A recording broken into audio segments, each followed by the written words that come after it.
and one of them will present the resolutions at an appropriate time. So from Central Africa sub-region, I wish to propose Right Honorable Dethapelo Kairopatse, Speaker of the Parliament of Botswana. And from West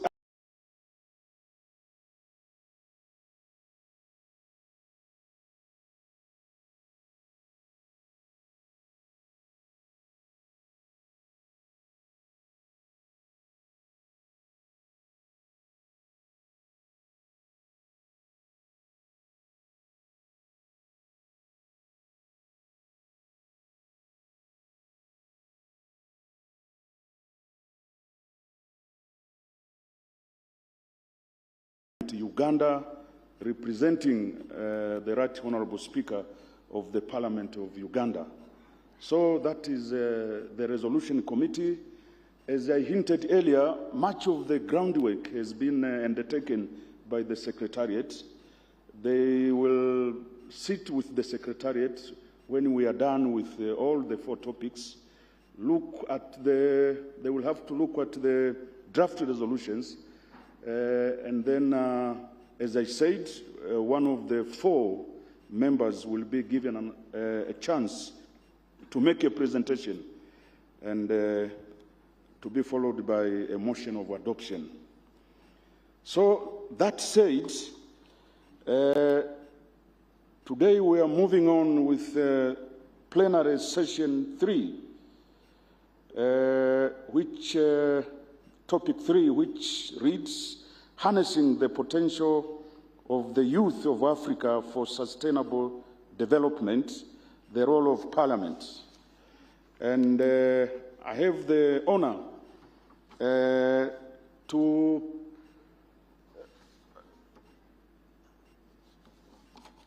introduce to you the chairperson for this session, Honorable Andisiwe Kumbaka, MP from the National Assembly of South Africa. Honorable Andisiwe Kumbaka is a member of the National Assembly of the Republic of South Africa, representing the African National Congress, ANC. She serves on the Portfolio Committee on International Relations and Cooperation, the Portfolio Committee on the Planning, Monitoring and Evaluation, the Joint Standing Committee on Ethics and the Members' Interests, and the Parliamentary Group on International Relations. She currently serves as the ANC Study Group Whip for International Relations and Cooperation, providing leadership on parliamentary oversight, international relations, foreign policy, and diplomatic engagement. In this capacity, she contributes to advancing South Africa's international priorities through effective oversight, parliamentary diplomacy, and multilateral engagement. Prior to her election to Parliament, she served in several governance and leadership roles, including as a board of the member of the Buffalo City Metropolitan Development Agency, board secretary of Grey Hospital, a member of the Eastern Cape Department of Basic Education Advisory Council, and a monitoring and evaluation officer for the African National Congress in the Eastern Cape. A committed youth leader and advocate, she serves on the National Executive Committee and the National Working Committee of the ANC Youth League, and has held various leadership positions within youth and community structures. Her work has focused on youth empowerment, democratic participation, ethical governance, and inclusive development. As a young parliamentarian, she has actively represented South Africa on numerous continental and international platforms, contributing to discussions on democratic governance, youth development, sustainable development, international cooperation, and multilateral reform. Her participation in global forums or fora has included engagements with parliamentarians, diplomats, development institutions, and international organizations aimed at strengthening cooperation between nations and advancing people-centered development. She has represented South Africa in a number of regional and international parliamentary platforms, including engagements linked to the G20 and the P20 processes, the IMF Young Parliamentarians Initiative, and the other multilateral fora focused on governance, development, and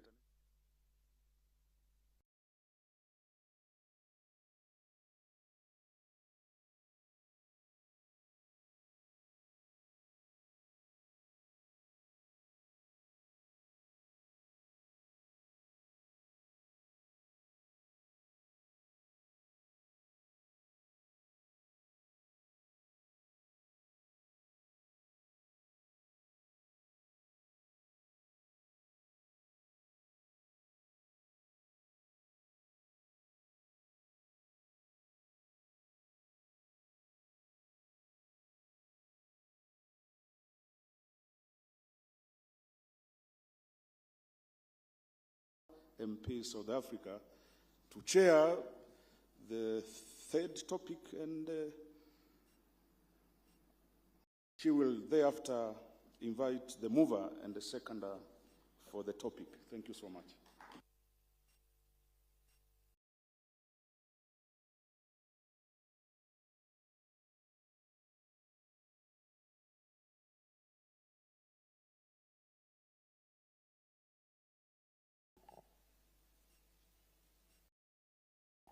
Thank you very much.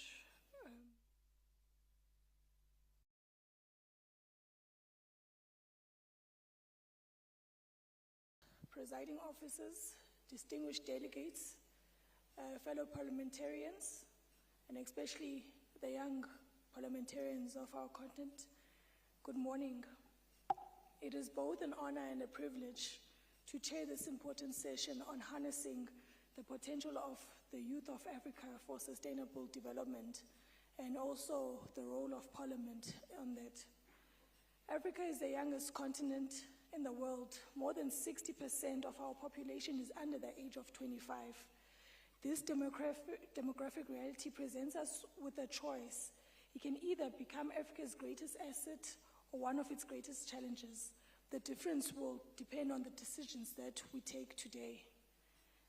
As speakers and presiding officers in the Commonwealth, it is critical that we reflect not only on the role played by the youth, but also look closely at the role we play as parliamentarians in ensuring that the youth in our respective countries is empowered and able to achieve their aspirations.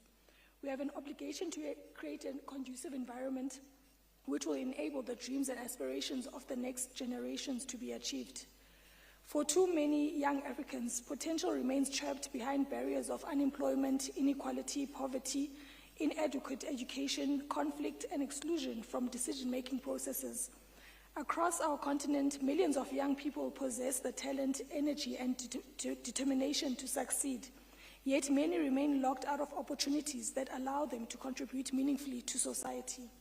And this should be a concern to all of us, because the greatest threat to Africa's future is not the lack of resources, but it is the underutilization of the young people.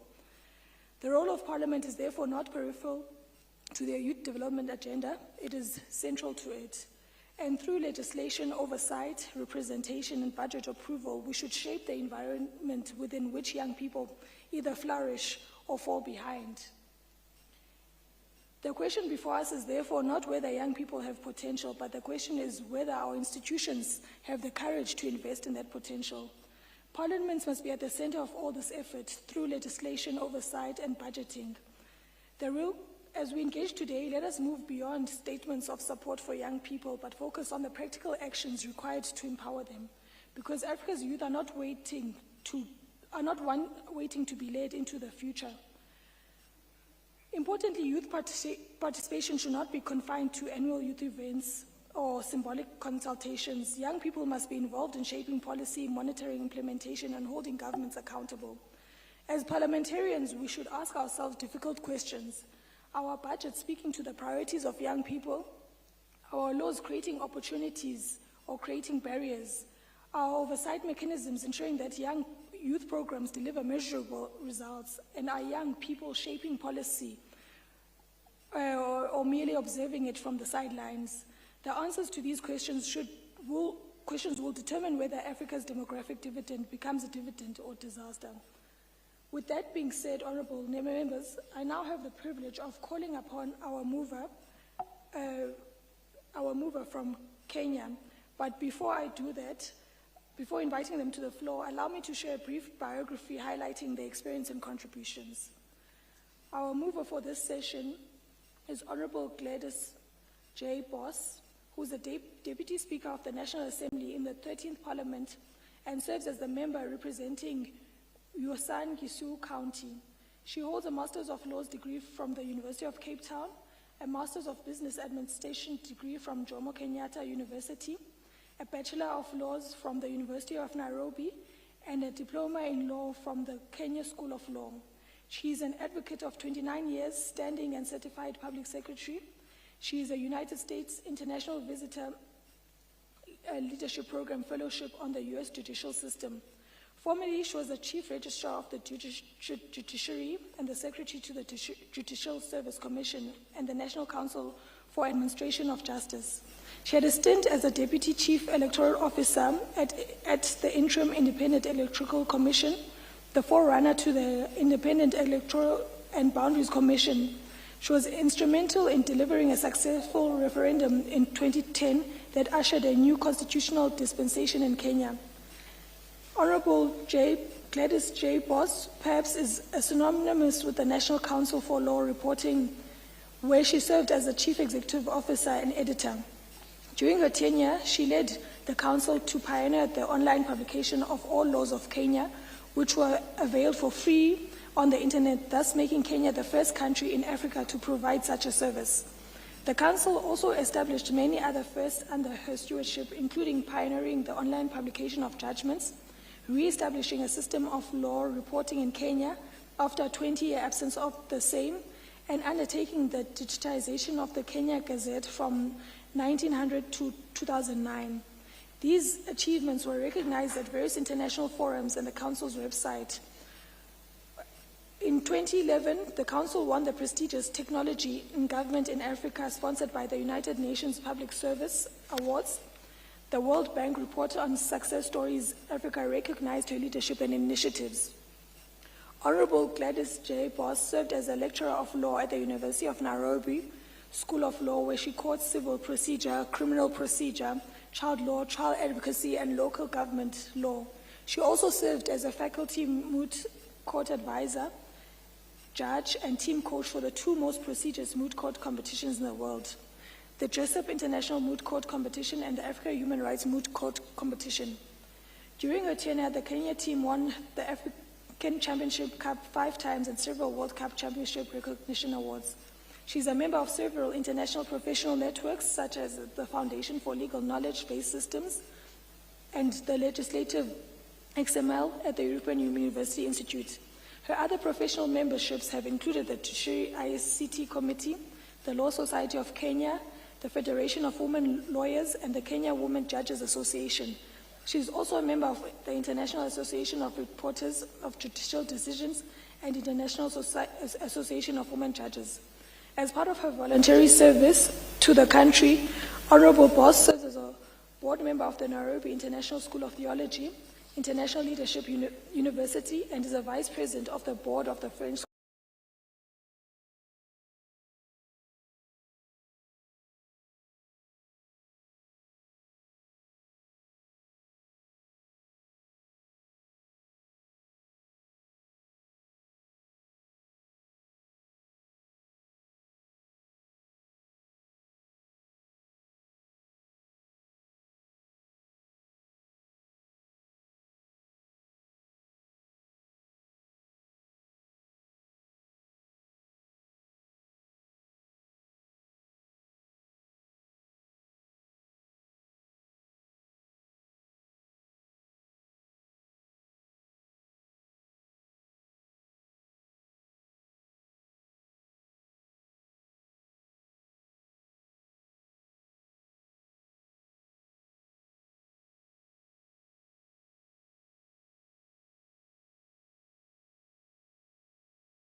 Kenya branch.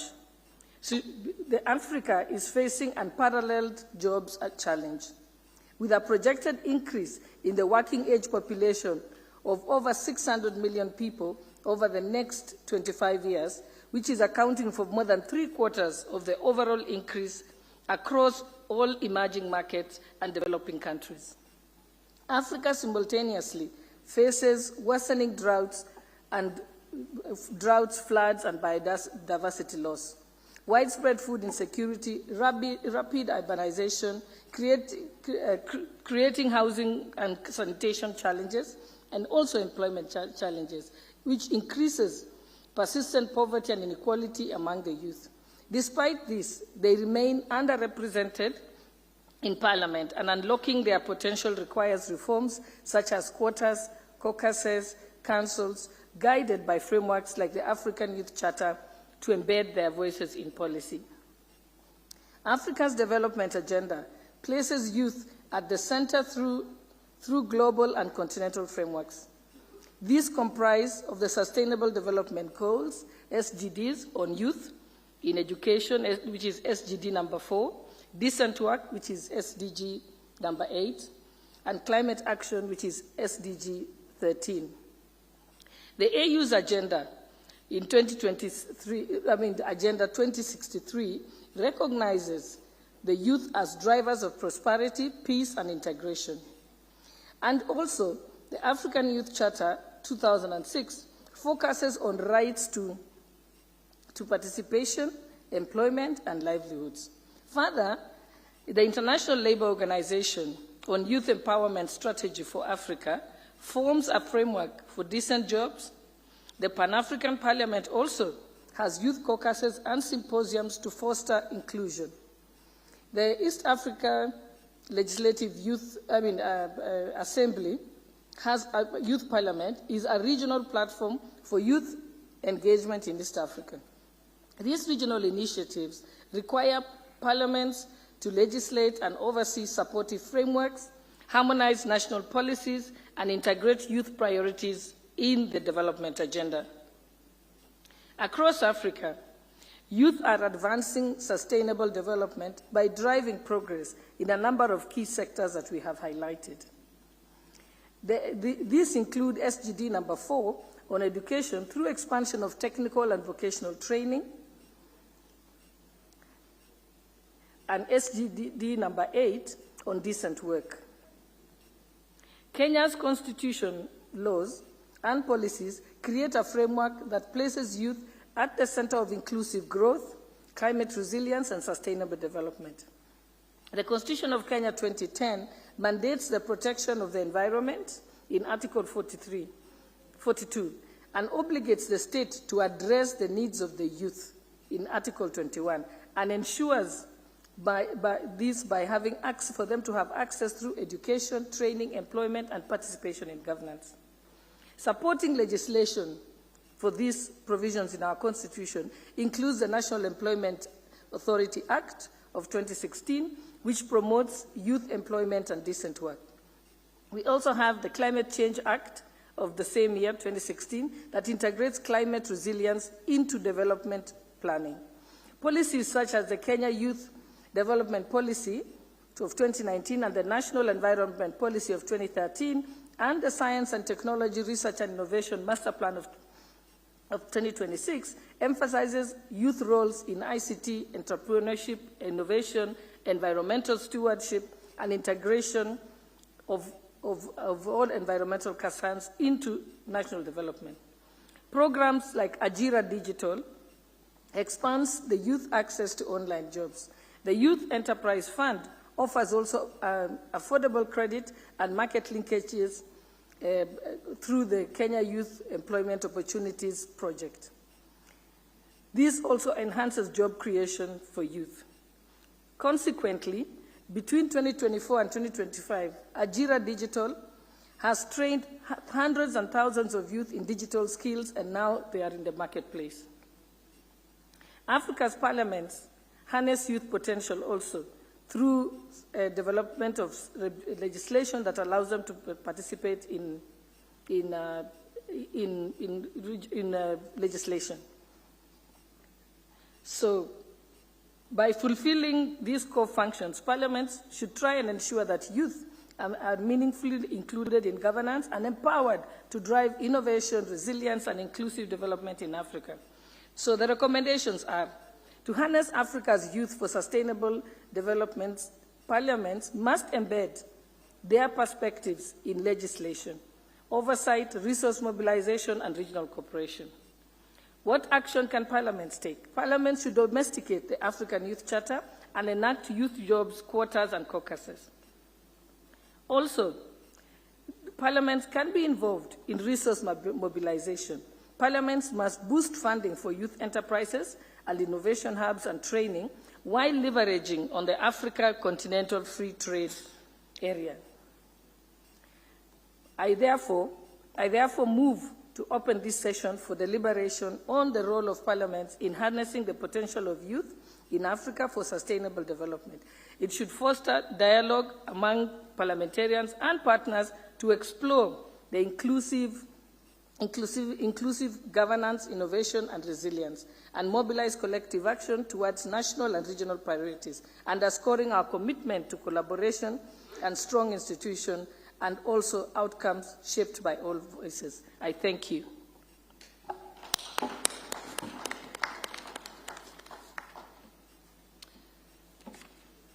Thank you, Honourable Deputy Speaker. The contributions we've heard thus far remind us that investing in young people is an economic, political, and developmental necessity.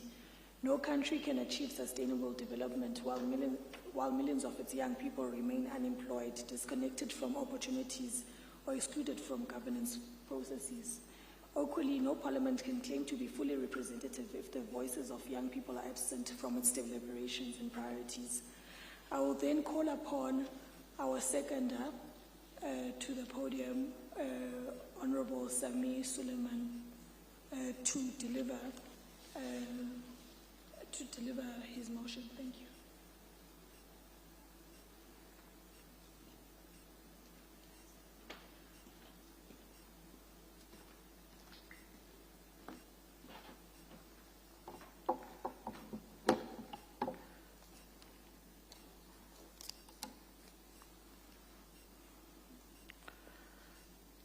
Good morning.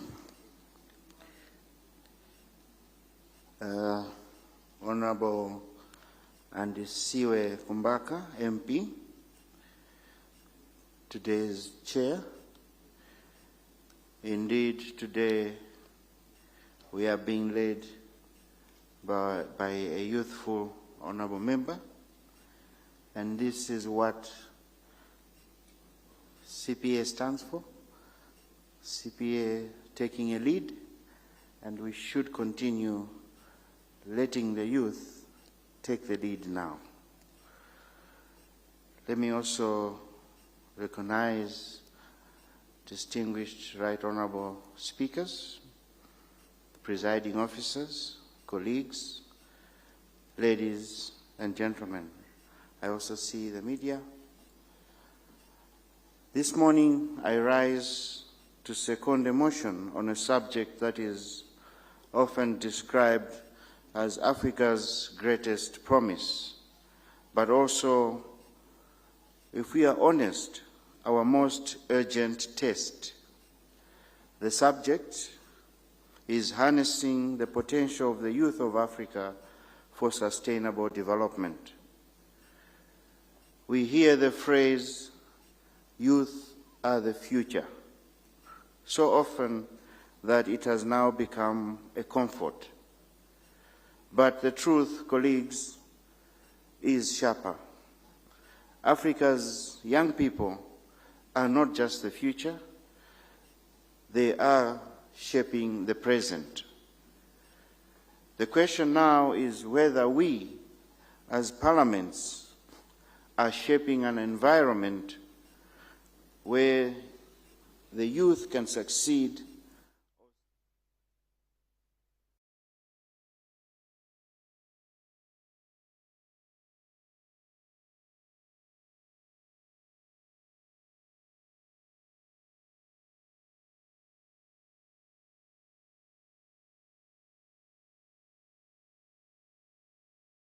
as a young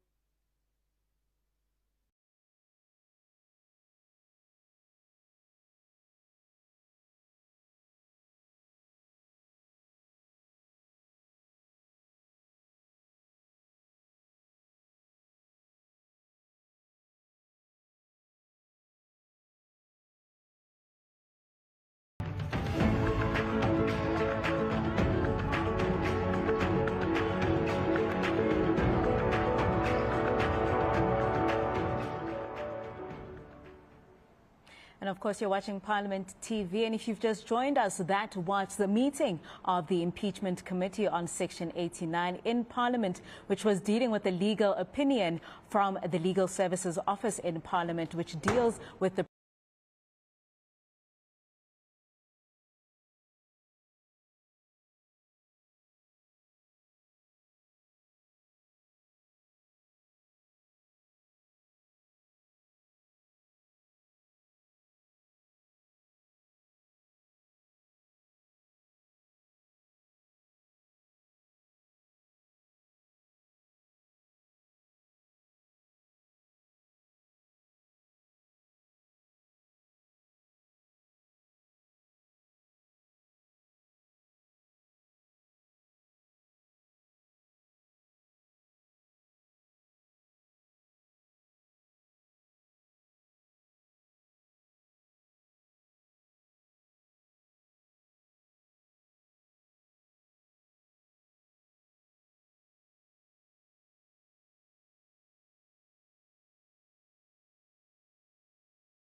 and not as a footnote. In terms of parliamentary representation, Malawi has an informal cross-party youth caucus. We do not yet have reserved youth seats or a quota, but we have reduced nomination fees for the youth candidates. And we are still learning that a caucus, once properly resourced and non-partisan, can work with the national youth structures on issues that affect the youth. Let me suggest practical actions that any parliament here can begin with in implementing immediately. Technical and vocational training. This has shown promise to empower the youth as well as integrate the youth into productive sectors. What is important is for parliaments to apply a youth impact assessment to legislation and budgets. If we leave this gathering with nothing else, let us carry these messages with us. Youth development is a development policy. For instance, Malawi 2063 will not be achieved unless young people are central to agriculture, industrialization, skills development, climate action, and indeed governance. Parliaments must measure delivery. In most parliaments, policies already exist. Now we must demand budgets, targets, results, and accountability. Participation must also be practical. Youth consultations, caucuses, and hearings must influence bills and budgets, and not just mere events. Youth programs need integrity, transparency, target audience, monitoring, and depoliticization. These are not optional. We can act now, and we do not need constitutional change to start applying a youth lens. We need political will. As we deliberate, let us ask ourselves, can we develop a Commonwealth Africa region model guideline on youth-responsive parliaments? This should be covering lawmaking, budget scrutiny, oversight, and also public engagement. What practical models exist for resourcing youth caucuses so they remain cross-party and effective, not partisan? How can parliaments hold the executive accountable for youth employment programs that cut across multiple ministries? In conclusion, colleagues, the youth agenda is too important to be left to one ministry, one caucus, or one annual commemoration. Parliament has the tools, laws, funds, oversight, and voice. For Malawi, the task is to make those tools work for young people in practical ways. Better skills, decent livelihoods, climate resilient, innovation, ethical leadership, and meaningful participation. Honorable colleagues, my observation is that Africa's youth are often described as the future, but the more accurate description is that they are already shaping the present. The question before this conference is simple. Will our parliaments channel that energy into inclusive, sustainable development, or will we just stand aside and watch potential turn into frustration? I believe we will choose action.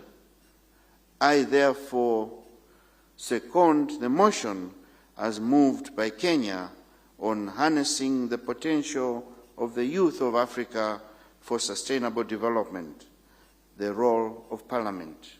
Thank you for your attention.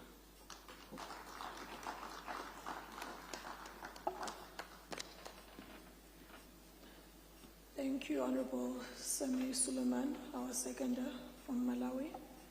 The responsibility of Parliament is clear, Honorable Members. We need to ensure that our legislative frameworks expand opportunity. The challenge before us is therefore not whether young people have potential. Their potential is evident across every sector of our societies. But the real question is whether our institutions are prepared to remove the barriers that prevent that potential from being fully realized. As we continue our discussion now, I encourage honorable members to share practical examples of how parliaments can strengthen youth representation and promote youth employment and support innovation and ensure that no young person is left behind. I will now then open the floor for discussions and invite the Secretariat to assist in facilitating our speakers list in terms of the discussions we are about to open now. I will then take hands and also please request the Secretariat to assist in facilitating the order for the discussions. I hope I can see. Okay. I've noted, I can't see. My eyesight is failing me a bit, but I'm going to try my utmost best. Okay. I've noted 1, 2. I've noted 3, and then 4, 5. Okay, I think let's start in that order and then we'll take it from there. We have our number 1 there. I can't see the countries, my apologies, honorable members. Okay, thank you very much. I'm not used to speaking sitting down, so I'll be forgiven. Thank you very much. Good morning, colleagues. My name is Matsidi Somfikwe. I'm from the Gauteng Provincial Legislature. Just a few pointers, and appreciating the presentation from the proposer and the seconder. And as a relatively young person, we agree with the sentiments that are in the two presentations. But my worry is that we, both parliaments and government, want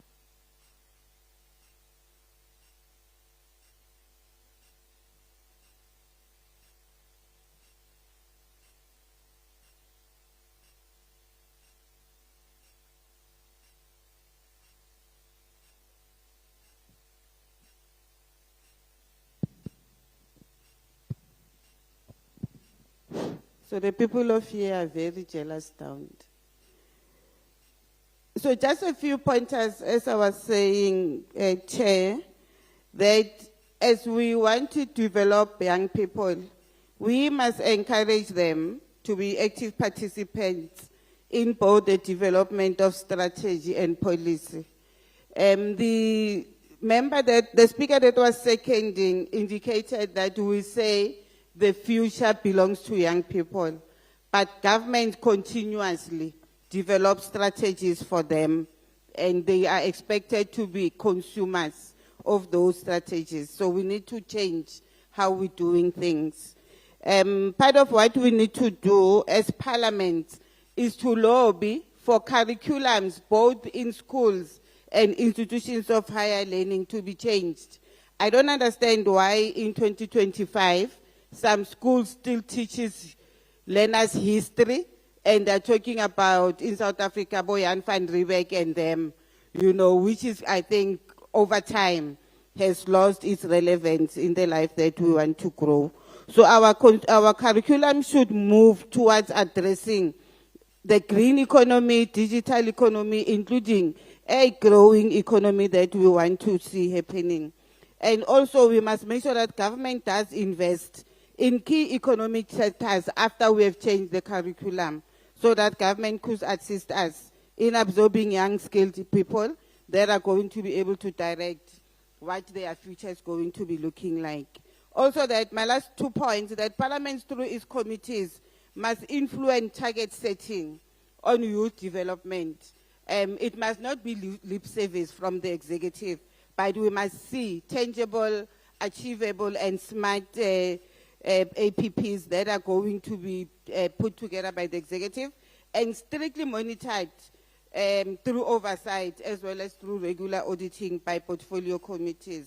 We must also move away from statements and go towards action, so that when we speak about young people being the future, it is followed by action as well. Thank you very much. Thank you very much, Honorable Member. I'll then move to the Deputy Speaker of Zambia.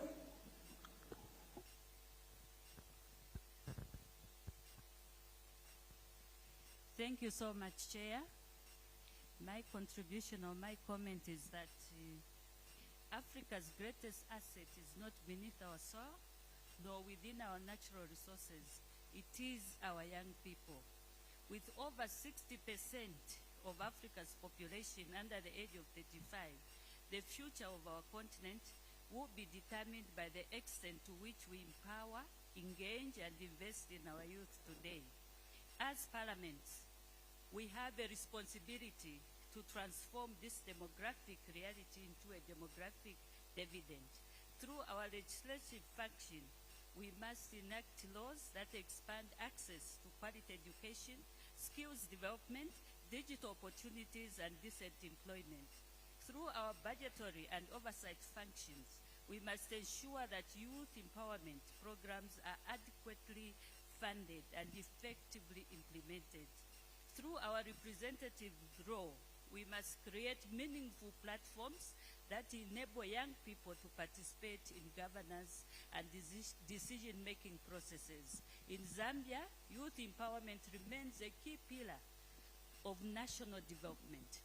Programs such as the Youth Empowerment Fund, the Constituency Development Fund, Skills development initiatives and youth entrepreneurship programs are providing opportunities for young people to participate in economic transformation.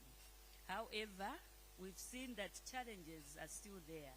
Youth unemployment, limited access to quality skills training, inadequate financing, and low participation in formal political processes continue to constrain the full potential of our young people.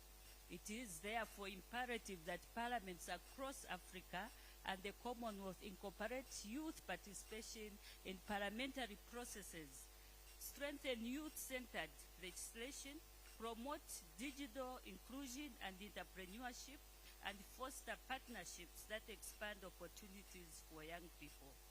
The sustainable future we seek cannot be built for young people without the young people.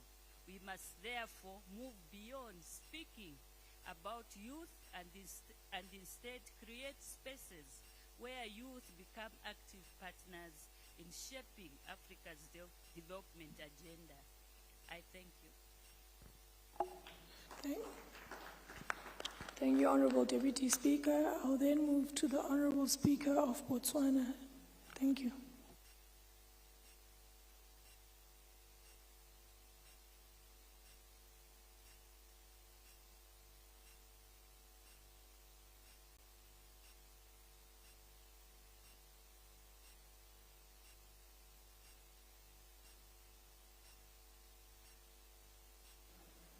May we please get Secretary to assist with the mic?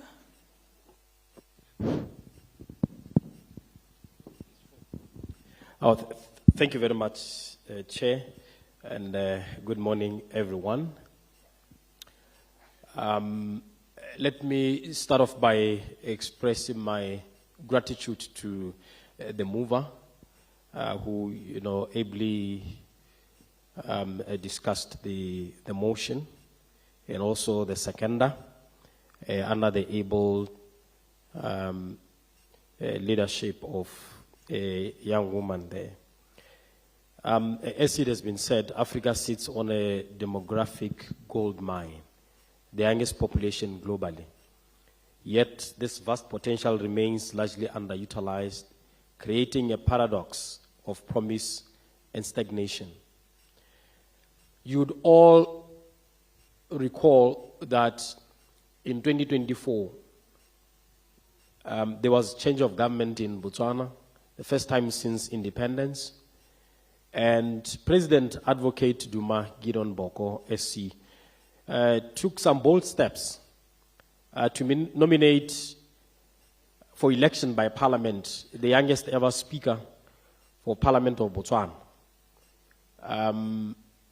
who is now, I think, ranked the second youngest national speaker in the continent after the Speaker of Seychelles. This was a bold step.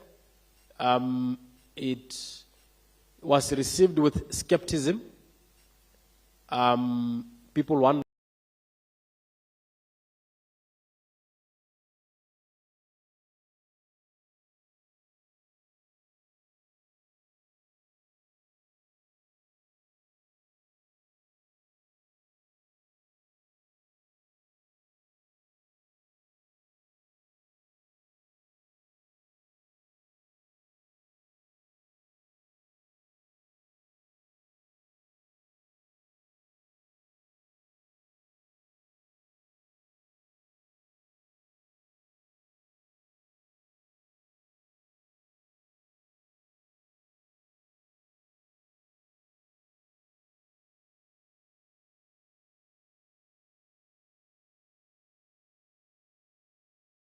she's our Minister of Youth and Gender.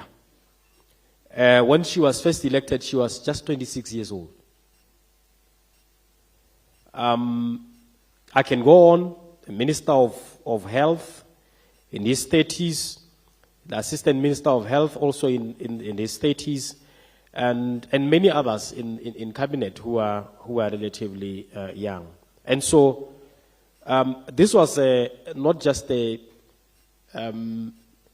statement, but it was demonstration that youth can actually be be given responsibility and deliver. So in Botswana, this, the reality of the paradox that I talked about is starkly reflected in the 2024-25 multi-topic household survey, which highlights a structural crisis that youth unemployment has climbed to 28.9%, with young women hit hardest at 30.7%. And this crisis is compounded by the tightening fiscal conditions, as the 2026-27 national budget forecasted a 26.35 billion deficit. And so the consequence of this demographic stagnation extend far beyond sluggish economic growth. The economic cost of youth exclusion is at its core a threat to national security. The recent Botswana Police Service annual report underscores a sobering correlation. High unemployment levels align directly with rising street crime, including theft, common nuisance, and a surge in substance abuse. And while government bridge programs like your internship, your Tirolos Chaba National Service Program were designed to mitigate these risks, the waitlist nature of the schemes often leave young people in prolonged periods of idleness, which law enforcement officials identify as primary catalyst for social delinquency. And so, when you look at the African continent, in terms of youth participation in politics, African youth aged 18 to 35 make up nearly 60% of the continent population, as cogently articulated by our presenters up there. Yet, they trail older generations in conventional politics. They are underrepresented in our councils, in our state or provincial legislatures, in our national parliaments. And they exhibit voting rates up to 18 percentage points lower than older generations. So there is voter apathy when it comes to elections or organized politics. However, there's something interesting here, that the youth show significantly higher participation in direct activism and protests, channeling widespread economic frustration into grassroots movements. And so we need to introspect. And part of the solution is offered by the African Development Bank, that Africa's youth population is growing rapidly and is expected to double to more than 830 million by 2050. And if properly harnessed, such growth in the working age population could help raise productivity and promote stronger, more inclusive economic growth on the continent. However, as the bank observes, these assets remain untapped due to unemployment and underemployment. And the potential benefits of the continent's youthful population are not being fully utilized, as 2/3 of Africa's young people are unemployed and discouraged, or hold only precarious jobs. So young people are subsisting at the margins of our economies. Only 3 million jobs in the formal sector are created annually in the continent, while between 10 and 12 million young people enter the job market each year. Even when jobs are available, young people often lack the skills required by employers, sometimes even experience. I've heard His Excellency President Cyril Ramaphosa recently talking about the need to relook at the experience required by employers, as this excludes young people. And so the situation has a particularly negative impact on women who face more barriers limiting their access to opportunities and equal pay. So, in conclusion, I think we need to relook into our lawmaking, our policy formulation, and desist from the isomorphic mimicry of the superficial appearance of doing something when we are actually not doing anything. Otherwise, recently I acquired a book during my trip to India. It was titled, "Why Are the Poor Not Killing Us?" So we don't want to write books and ask, why are the youth killing us? Thank you, Madam Chair. Thank you, Honourable Speaker. I'll then move to our Honourable Member from Uganda. Thank you.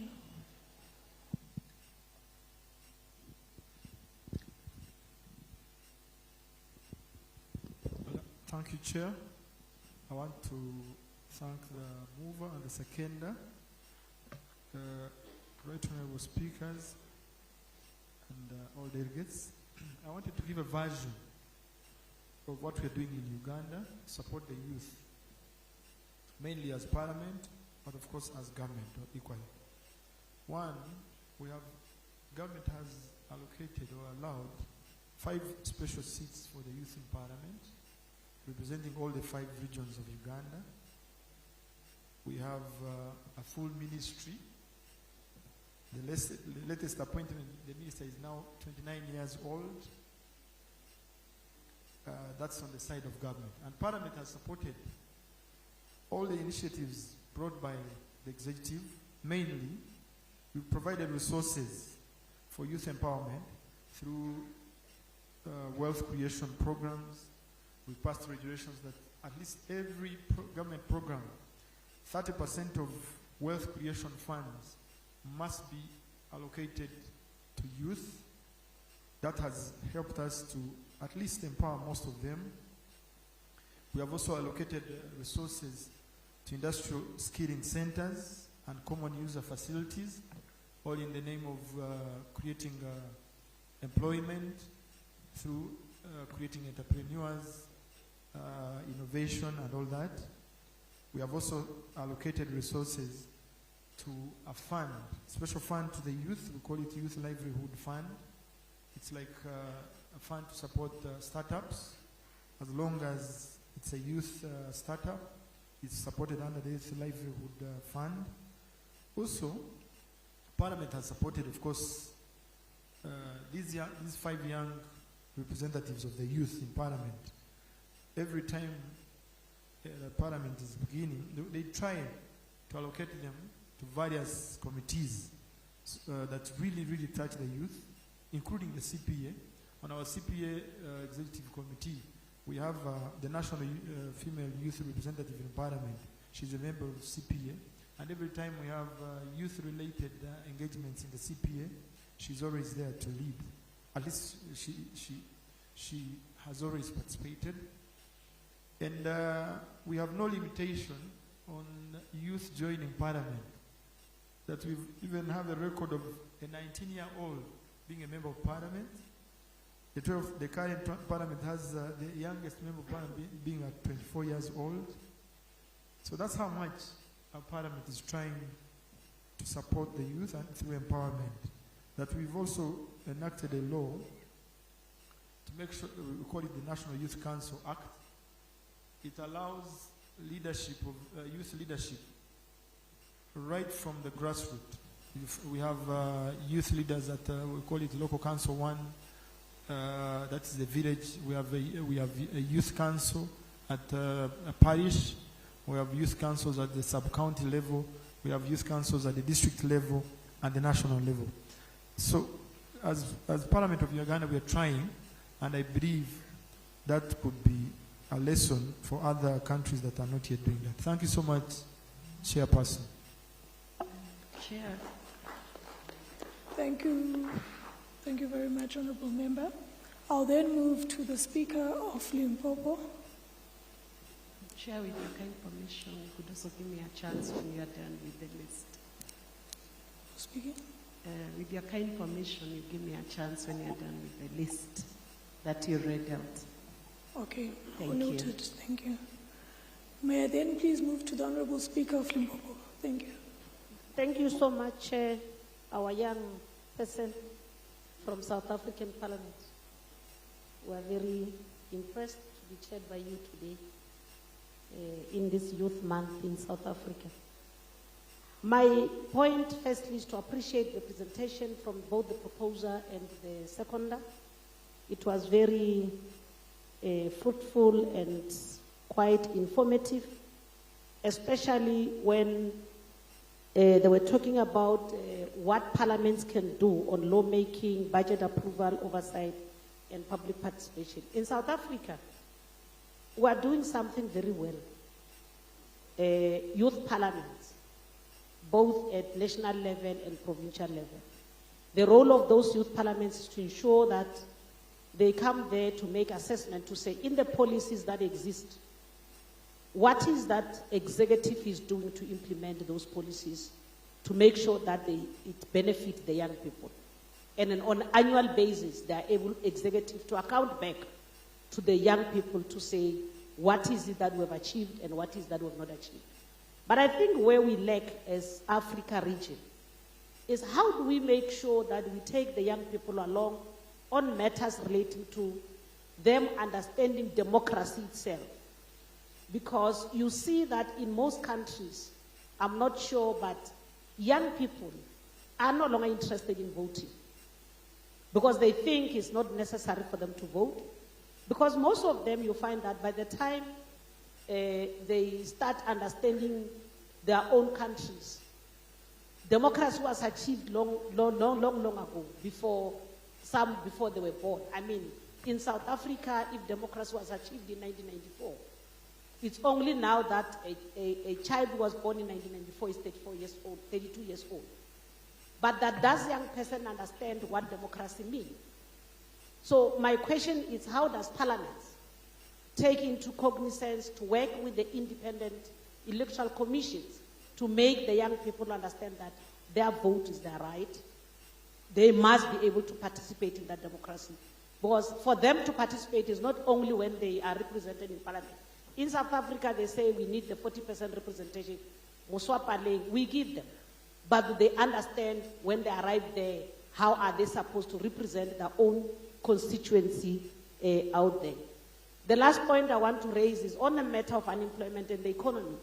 As this CSPOC, how do we make sure that we monitor the achievements we do with the African Continental Free Trade Area?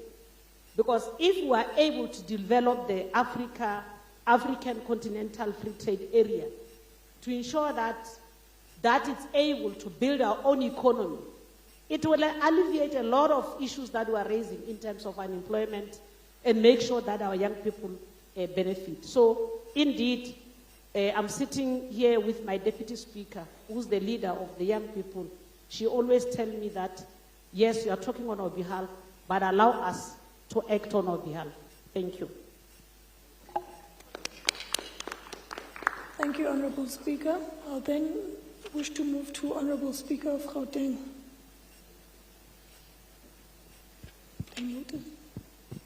Okay. Okay, I think the Secretary just made a mistake there. I'll then move to... Okay. Thank you very much. I'm Emma More from Gauteng Legislature. I'm not sure if you calling me. Should I continue? Yeah, no, it's the member. Yes, you may. Thank you. Thank you very much. I would just like to thank the speakers who actually came up with this motion, and actually want to say it has the beginning. Around 50 to 60% in our countries is actually youth. And I want to say it starts with ECDs. We cannot talk about primary schools, we cannot talk about high schools if we don't actually start at the foundation phase. So all what I want to say is, as Africa, let's fix our education system, let's walk the talk, but also put resources and budget to these talks and walks.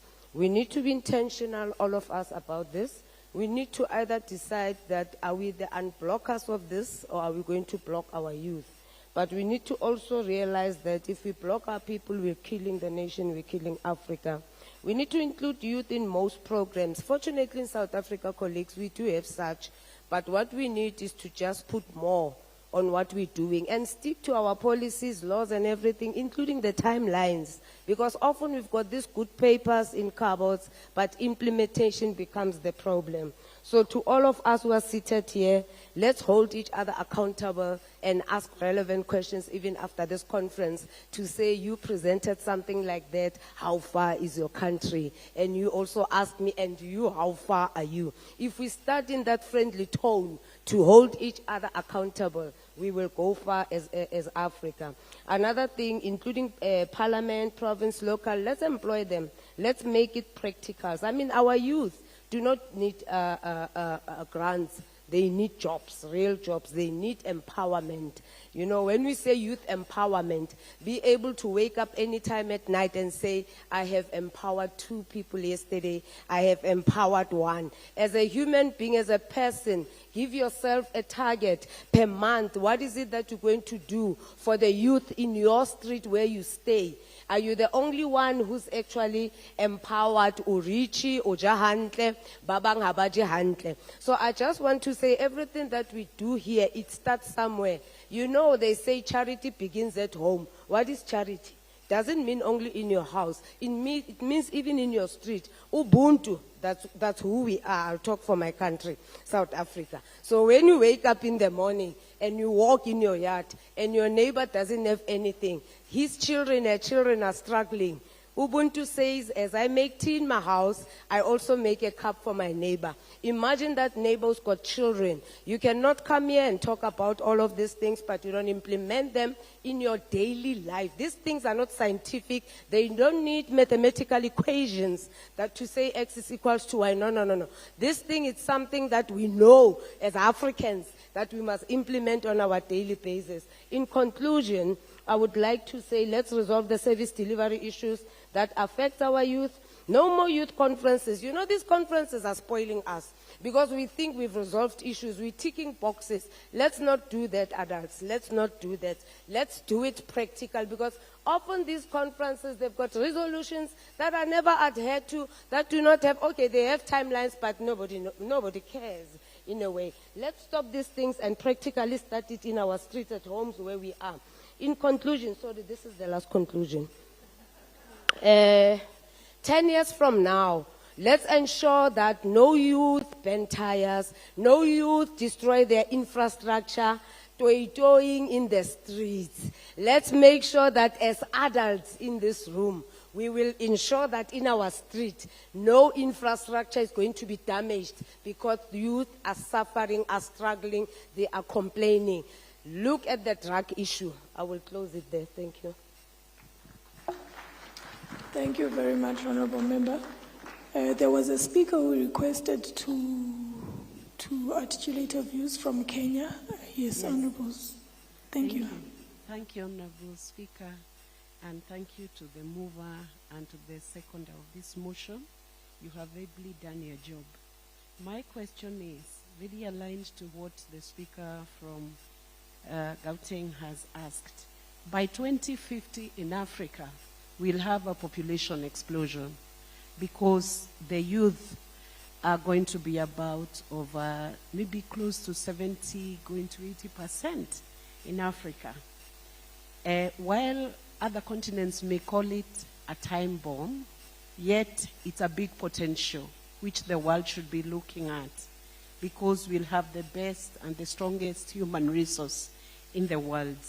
However, and unfortunately, and on a low note, I still wonder why my ticket from Nairobi to New York is cheaper than me taking a flight from Nairobi to Lagos or to Johannesburg. I'm waiting for that one conference that will fundamentally adjust the air tickets and the freedom of movement within the continent of Africa. And parliamentary leadership must unlock Africa's regional trade potential so that we have answers within Africa. The African Continental Free Trade Area, a very big concept, a very big idea that is intended to create a single African market, but implementation demands that each of us goes back to Parliament and we do domestic legislation. We work on only just even one step. Imagine if I was able to access Senegal or Nigeria, or a youth is able to access another country in an affordable style, you'll not even tell them about the trade. They'll just get engaged in some trade within Africa. So if we can unlock even that one basic step, we're going to be moving somewhere and giving practical solutions to our youth. We are the leaders. The question of blue economy, if you look at Norway, a country with sovereign wealth fund, all based on blue economy. God has blessed us with so much resources within the blue economy. How are we interacting that sector with our youth? Mining. Our youths are still being used for bad politics, for violence. It is a wrong way. If we can harness the blue economy, we open up the Africa Continental Free Trade Area, genuinely open it up. The way in EU, when you get a Schengen visa, you can move from France, Sweden, you can cut across the whole of Europe with one Schengen visa. Are we willing to walk that direction? Very strongly and confidently so. Truly saying the Ubuntu spirit, you are my brother, you are my sister, meaning it by action. And finally, if we are not mainstreaming the youth agenda within our budgets, then this will continue being a chorus. We must give a proportionate allocation of budget to the youth agenda. This way then we'll be saying we are doing something about the youth. For now, the youth feel unheard. The youth feel as though we treat them as an appendix or an annex, and we must find a way as parliaments to mainstream their agenda and genuinely convince the youth by action that we are doing something. Thank you. Thank you very much, Honourable Member. I'm going to try and take the last round of hands before we respond on our side. I've noted Tanzania. Do we have any other hands, perhaps? Okay.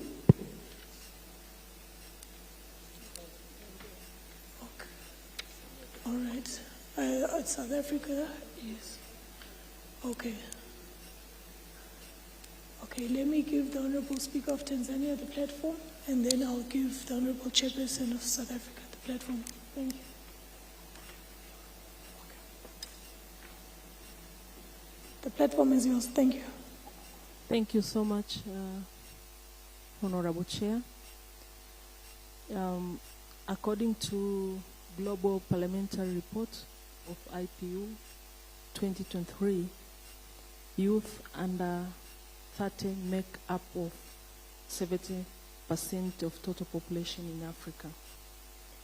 So we as parliamentary within our parliament, we have to make sure on performing our duties.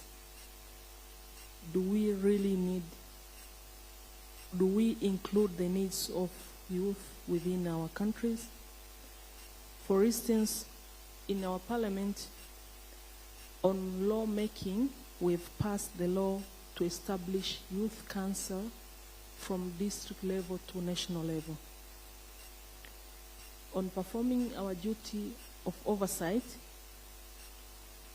we allocated the budget for youth fund, that is loans all over the country. Also within the municipal level, we have allocated special fund for youth and the women, also people with a disability.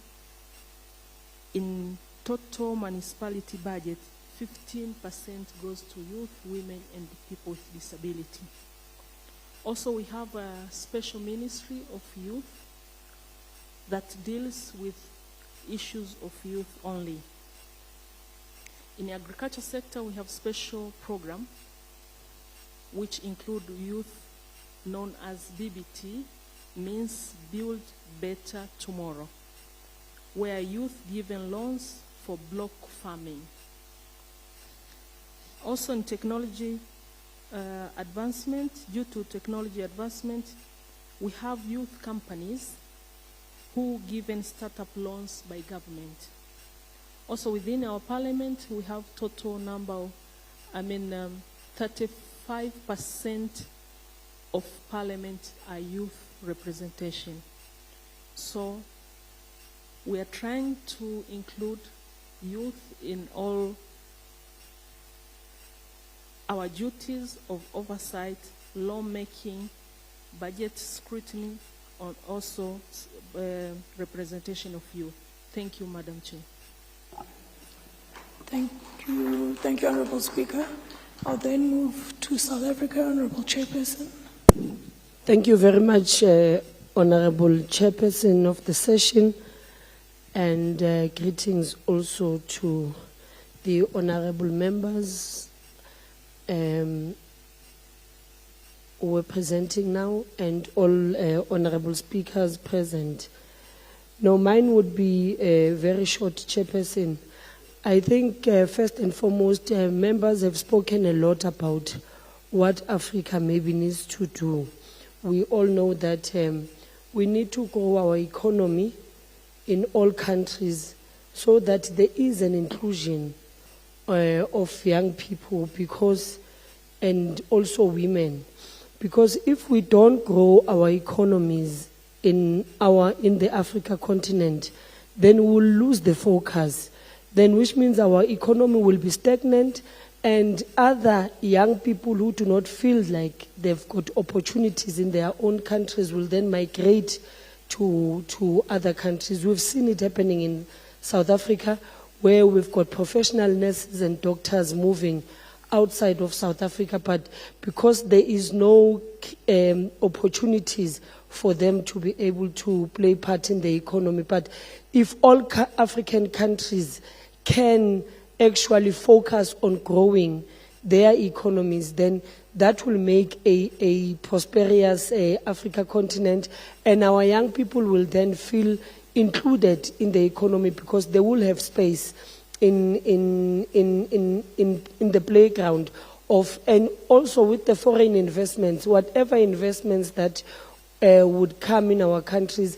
I think that is where we must focus on in terms of making sure that the investments that come here, our SMMEs are able also to play part in those investments, so that even if they decide to go away or take away their investment, we are left with an infrastructure and with companies that are led by those young people who are opening up more opportunities for employment within that space. So if we mainly focus on growing our economies, I don't think we will have problems of young people not feeling included within the government space, and also opening up space such as these ones. Honorable Kumbatha is a young person leading the session today. We should have more young people in these sessions speaking for themselves. What is it that they want to see? Even on our budget votes, I was speaking to the Speaker of Kimberley. Even in our budget votes, we take our budget votes to the people so that they feel included. They feel they are part of government, not that the government maybe will be making decisions for them. I think if we take that posture within growing our economies, it will make a prosperous Africa continent. Thank you, Chair. Thank you, House Chair. I'm going to then move to the Honourable Member from the Gauteng Legislature.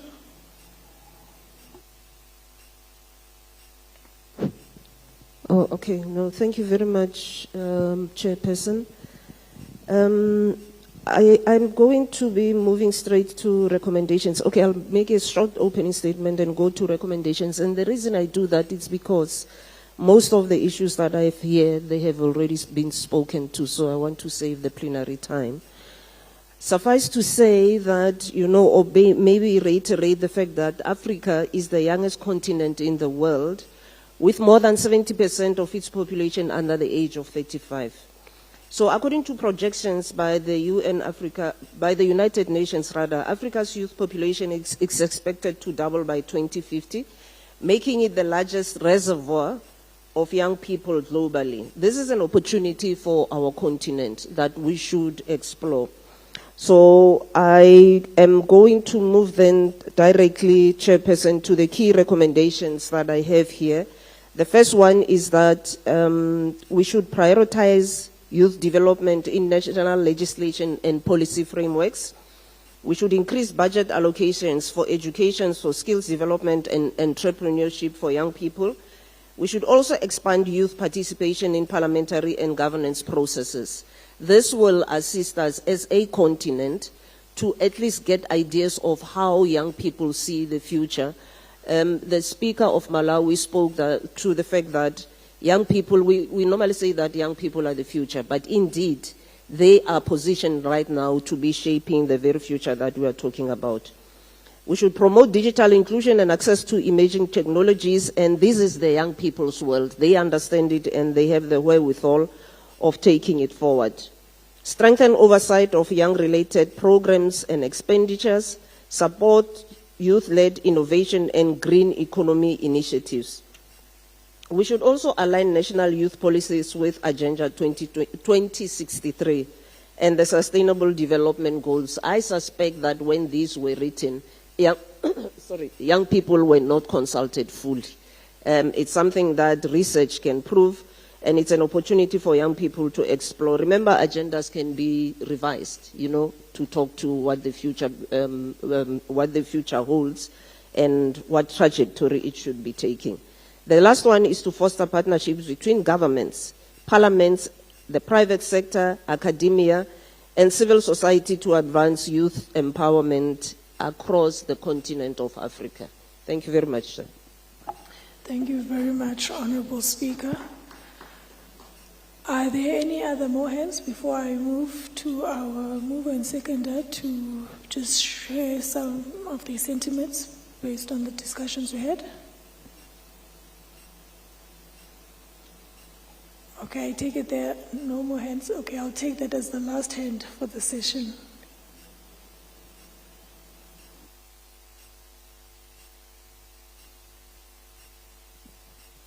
Thank you very much, Honorable young Chairperson from South Africa, for granting me this opportunity.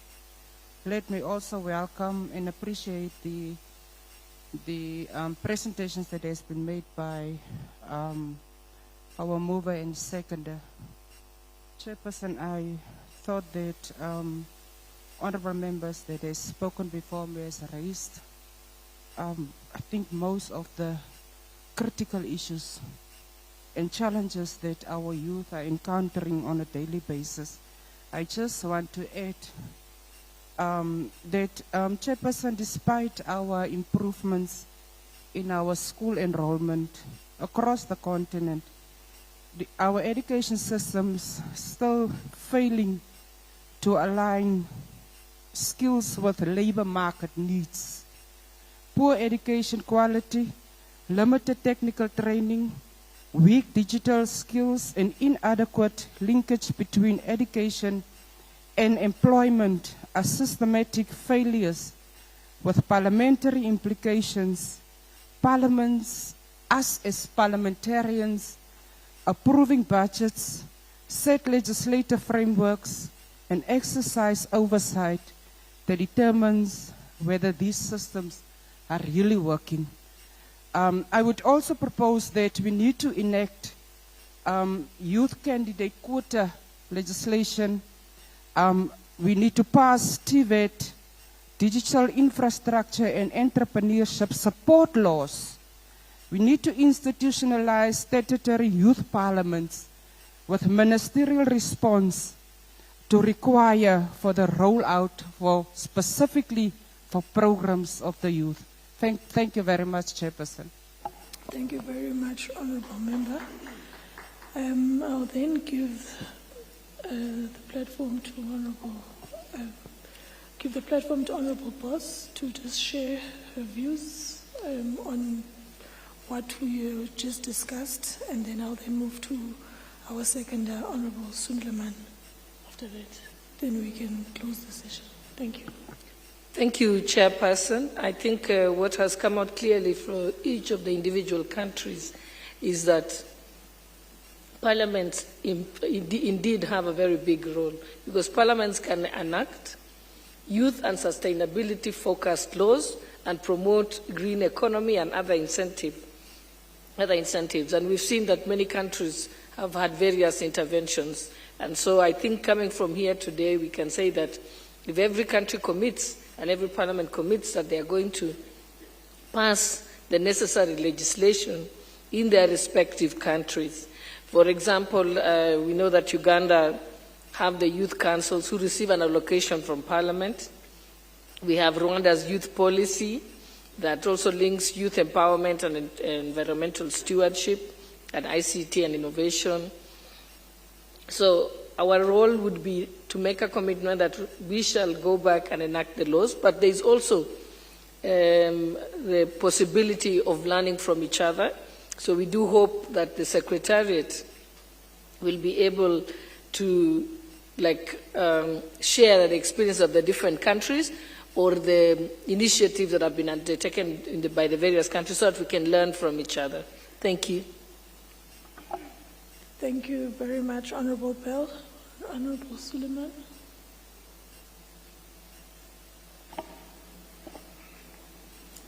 Thank you, Chair.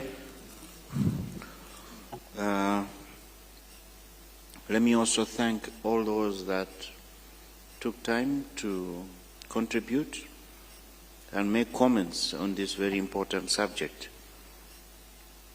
Before I proceed,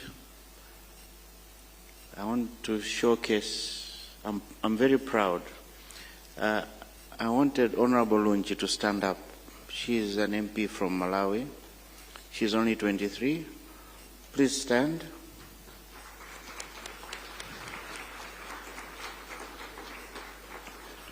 This is the youth empowerment we're talking about.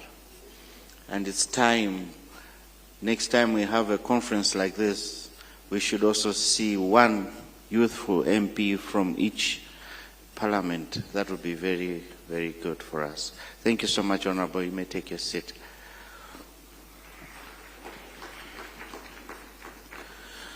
I did hear a comment. I didn't take note where it came from, but there was something that was spoken about the curriculums that we are teaching in our schools. Indeed, that should be looked at. Very critical. Very critical. I have seen a clip going around some time back looking at Chinese young boys and girls in school learning how to put phones together, carpentry, so many things. Come to our countries. In Malawi, for example, we are teaching our kids about a grasshopper and how many legs it has. A frog.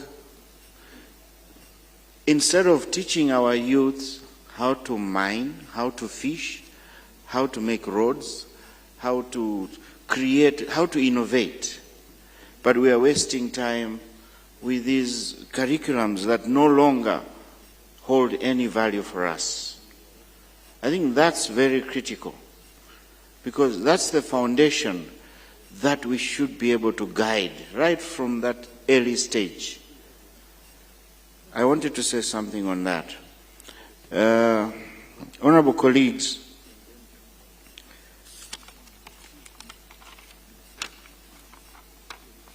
recently I was having a chat with some colleagues, and I was trying to sell an idea that what if our universities that teach agriculture, for example, start empowering the youth right from school. It should be a government initiative, but as Parliament, we can pass laws to that effect, that every top 10 kids that come up from these colleges, agriculture colleges, they should be rewarded. Let's try this. Give each one of them 10 acres of land, a tractor, and some implements as a startup, let them start practicing what they've just learned. It's fresh in their mind. Let them demonstrate that on the field. By giving them that opportunity, they will create employment. They will employ their colleagues, their friends, but also remember to provide a market for their produce, bearing in mind that the best is to add value from what we produce. If you give them to grow tomatoes, it takes a small machine now to make juice, to make tomato puree, to make tomato sauce. If they're growing nuts, give them, it's a small machine now, they can make peanut butter. That's value adding. Let them package that, sell them locally. Eventually they'll get international markets. That's what we need to start doing. We have been talking and talking and talking. Our youth are frustrated. They have nothing to do. They are leaving our countries, going to look for peace and greener pastures somewhere, and they're meeting different problems, a lot of problems.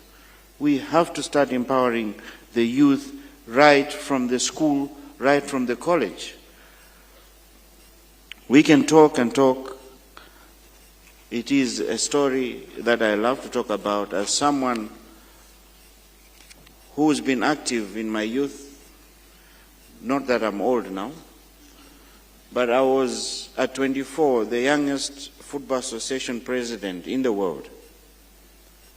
So I've been there, I know, and I always will support youth programs because the youth have the potential and the youth can change how we manage things now. Let me also, lastly, Chair, take this opportunity to talk to my fellow politicians. It is us sometimes that we mislead the youth. We send the youth, we engage them in political violence, we send them as our frontline soldiers to achieve or gain our mileage. Let us stop that. Let us use our youth in things that will empower their lives, change their lives, and also assist in growing our economies. I am confident that the spirit of collaboration we have seen here in this conference will translate into tangible outcomes in our respective parliaments. And as we conclude this session, let us remember that Africa youth are not just waiting for a distant future. They are here, and they are counting on us to act before they are frustrated. Let's consider their future as now. That way, I think we'll do more for them. Thank you all for your attention. Thank you very much to Mover, Honorable. Thank you very much to our Mover, Honorable Boss, and our Seconder, Honorable Suleiman, for those compelling presentations today. Honorable speakers, honorable members, the future of Africa will not be built for young people. I think it is very clear that it should not be built for young people, but it should be built, and we must ensure that it's built by young people themselves. We commend the efforts being taken by the various parliaments for the inclusion of young people in the corridors of lawmaking.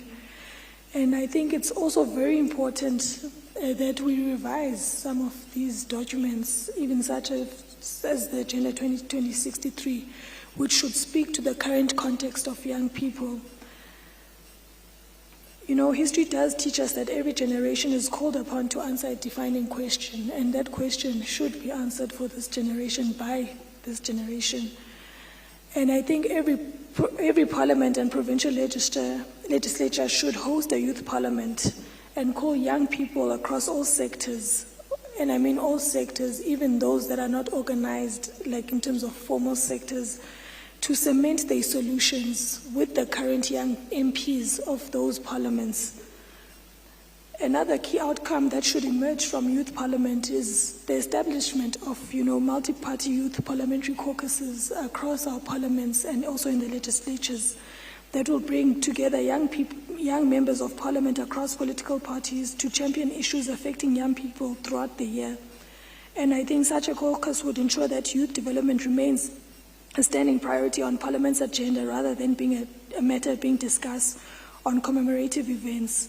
Importantly, it would provide a structured mechanism to monitor, track, and advocate for the implementation of the resolutions which were adopted by the Youth Parliament, which had young people who are not necessarily members of Parliament, but young people across sectors.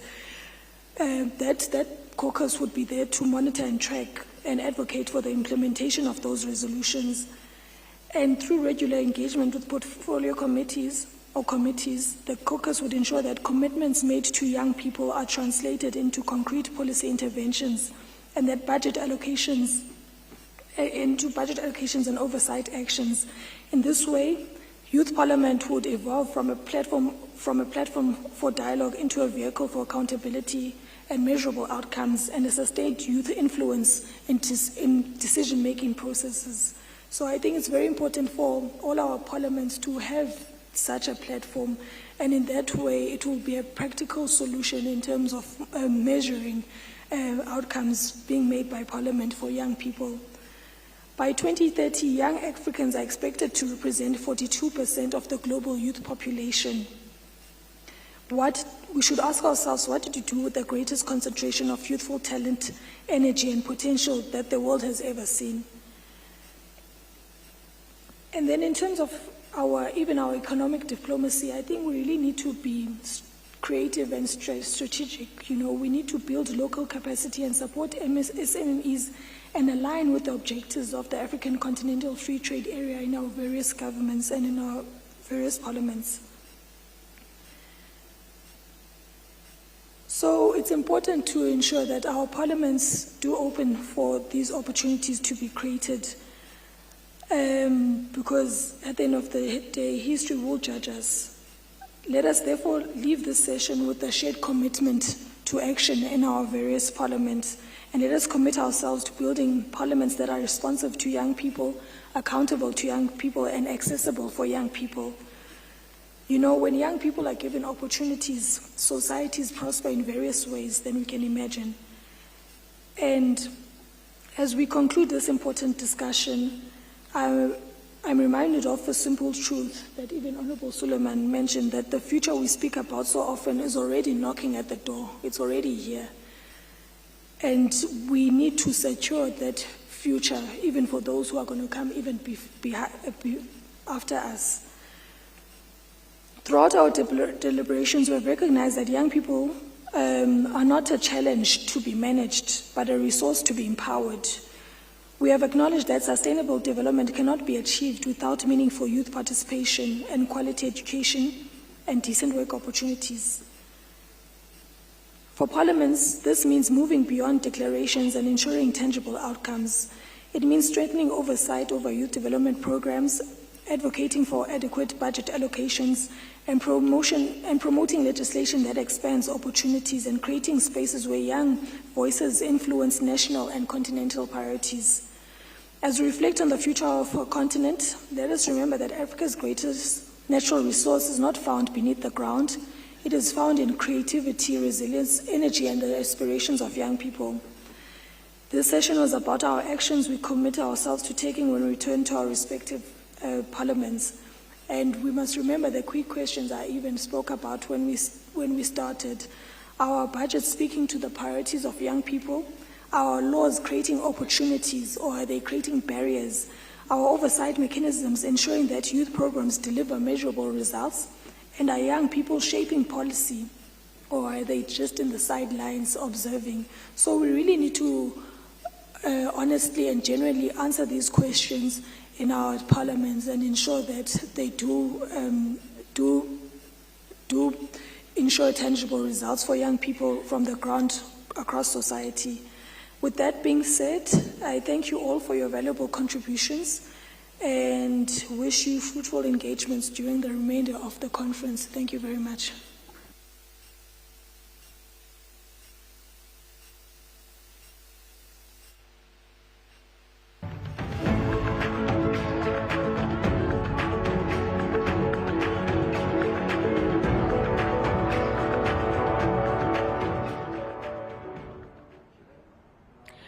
Dumela, of course, you're still watching